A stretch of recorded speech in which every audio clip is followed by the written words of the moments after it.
জীবনে সবচেয়ে বড় চিন্তা ভাবনাহীন ভ্যাকেশন কবে কাটিয়েছেন? আমাকে যদি জিজ্ঞেস করেন তাহলে এর উত্তরটা হবে এসএসসি পরীক্ষার পরবর্তী যে ভ্যাকেশনটা সেটা ছিল আমার জীবনের সবচেয়ে লম্বা চিন্তা ভাবনাহীন ভ্যাকেশন। এবং আমি আশা করি আপনাদের জন্য বিষয়টা সেরকমই হবে। 90s কিডস এর জন্য এসএসসি পরীক্ষার যে ভ্যাকেশনটা রয়েছে সেখানে ৩ ধরনের লোক দেখা যেত।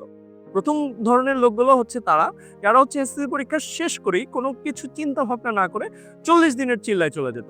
বিষয়টা এরকম, পরীক্ষা যেমনই হয়েছে আল্লাহর কাছে কান্নাকাটি করে দোয়া দরুদ করে যদি এ প্লাস চলে আসে তাতে ক্ষতি।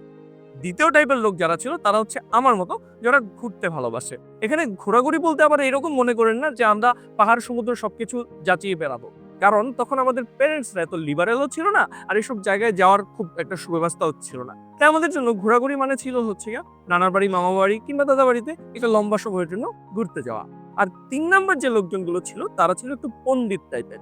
পরীক্ষার রেজাল্ট এখনো হয়নি, তারা ইন্টারমিডিয়েটের বই খাতা বের করে একেবারে প্রাইভেট টিউটর নিয়ে তারা পড়াশোনায় শুরু করে দিত। বিষয়টা এরকম যে সাইন থিটা কস থিটার সূত্র মুখস্থ না করলে অনেকটা জীবনের দৌড়ে এগিয়ে যাওয়া যাবে না। তো এই ৩ ধরনের মানুষদের মধ্যে আপনাদের টাইপ কোনটা ছিল?